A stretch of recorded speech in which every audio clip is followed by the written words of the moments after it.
everyone, Andy Park here. I just wanted to share something with you guys that I'm really excited about. This right here, you might have seen it already, but it's the Ant-Man and the Wasp art of book. This is the slipcase cover that I was able to illustrate. I got to lead the Vis Dev team here at Marvel Studios on this film with all the amazing artists that we have in-house and the freelancers. There's a keyframe, but this book showcases all of our artwork that we did for the film.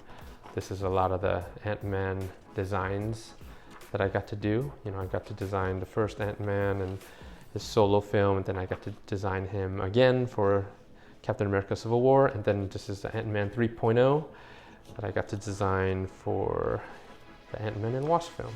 So if you guys haven't checked out this book, check it out. This is the afterword that I did. I did a write-up, talking about my experience leading the Vis Dev team. So if you get a chance, check this out. But this is not why I'm making this video. It's because of this. I've been excited, as you guys probably know. If you've seen some of my Instagram posts in the past, I love collecting hot toys, and it's finally arrived. Again, I started this film about 4 years ago, and it's finally here, 2020. So I've been holding on to this because I wanted to kind of open it up with you guys. So let's check it out. Okay, here we go. Let's open this bad boy up.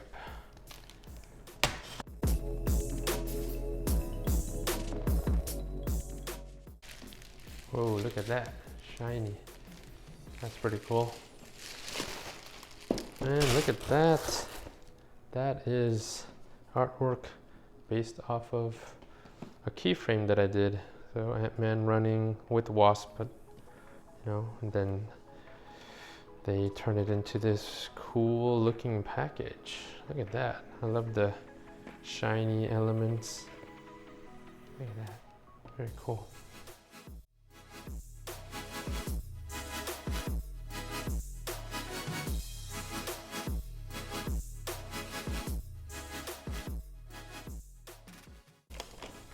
And here he is.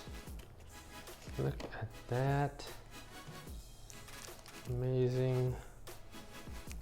Wow. I first saw this in person at last year's, or was it 2 years ago? I forgot. Maybe a couple years ago, San Diego Comic-Con at the Sideshow Collectibles booth. And I've been waiting very patiently ever since to get this in my hands. And it's finally here.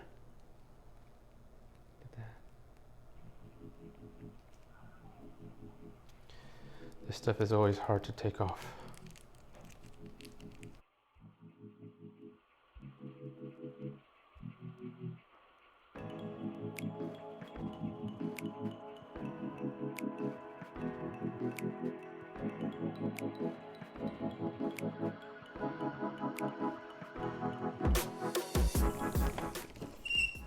Ugh.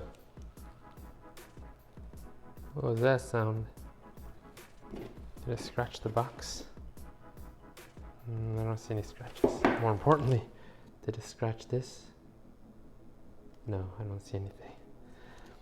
If any of you have seen my past unboxing videos, it's almost like it's tradition. Did I make some kind of mistake? Almost break something. I did it with my Hela. I did it with my T'Challa unboxing. I'm praying that I don't do it with this one. So I gotta be more careful. But check this out. Check this hot toy out. It's pretty awesome. I'm gonna move this box away so that you can get a better view of what you're looking at.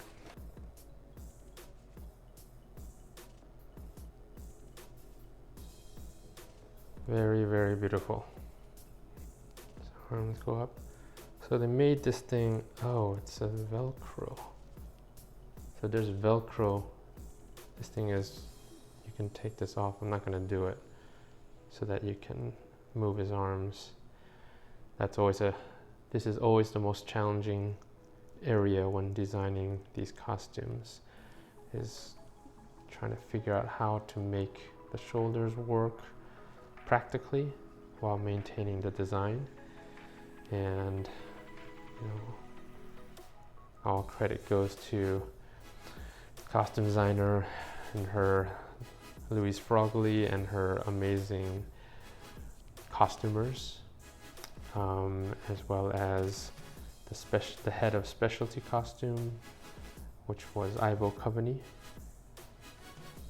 I was working with all of them extensively for months and months, flying back and forth from LA to Atlanta and working with them and trying to problem solve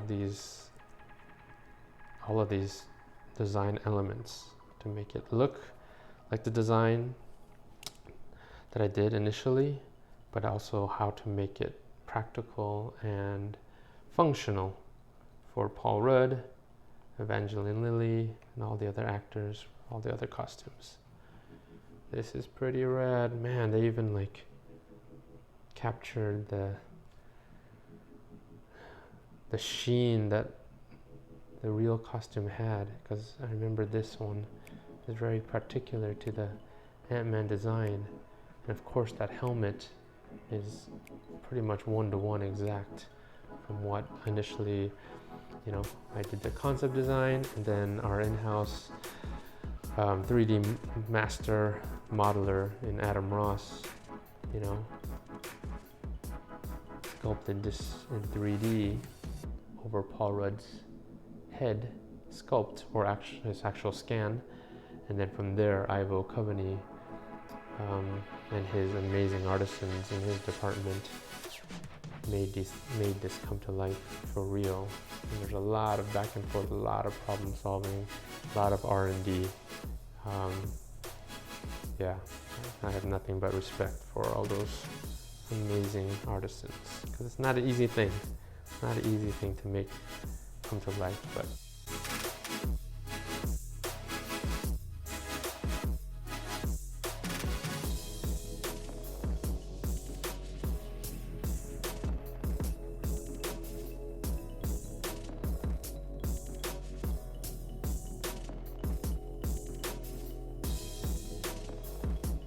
I think that's, oh, and also this head. If you guys have never seen this head, I think you might have. Check this out. This is funny. This is funny. I don't know. Of all the hot toys, they've never done one with this kind of expression. So it's kind of funny. But you know, I know some people had different things to say about it. It's pretty cool to see in person. Actually, I think it looks better in person than what I saw like in online photos. But you know, at the end of the day, I never display it with the head, but it's cool to have.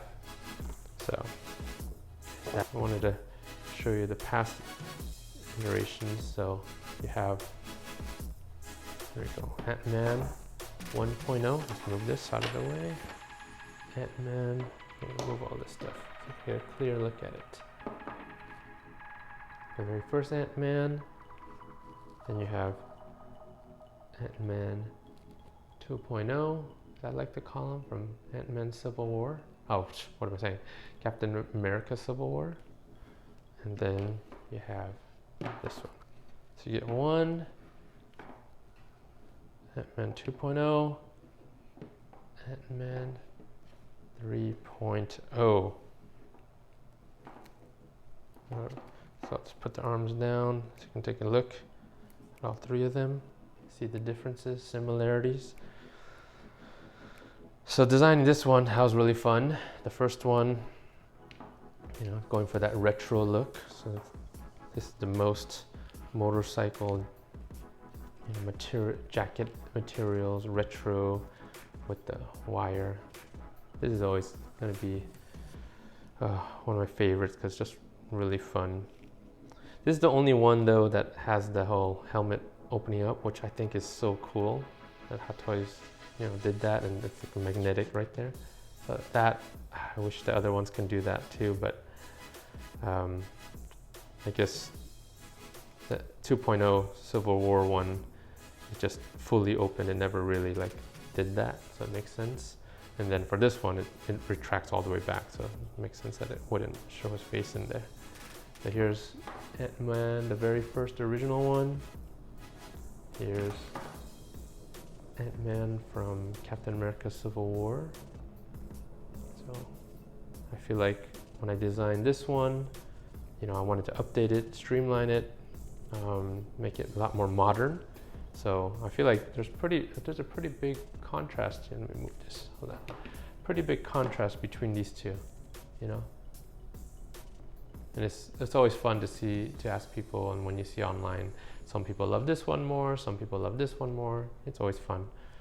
But I felt like, you know, it has a nice contrast between the original and the more modern. So for this third one, I was essentially trying to merge the two. So I can't hold all three. Let's see if I can hold all three. I'll try.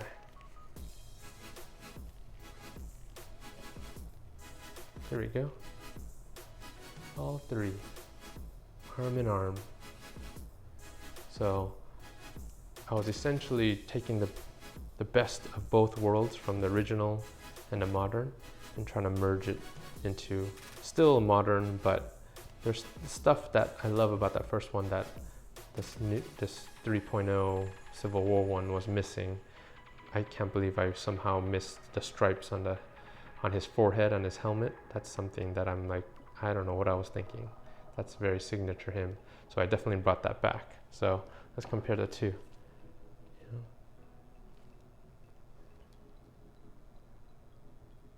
See the similarities and differences between the two.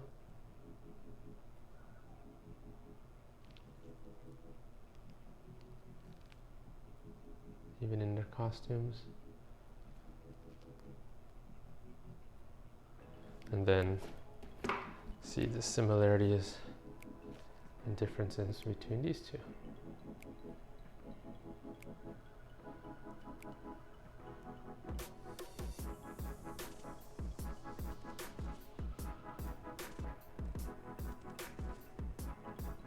So that's it. Ant-Man 3.0 from Ant-Man and the Wasp. Couldn't be happier. This thing looks amazing. Good job, everyone at Hot Toys and Sideshow. You've made a very happy Andy. All right, till next time, take care. See ya.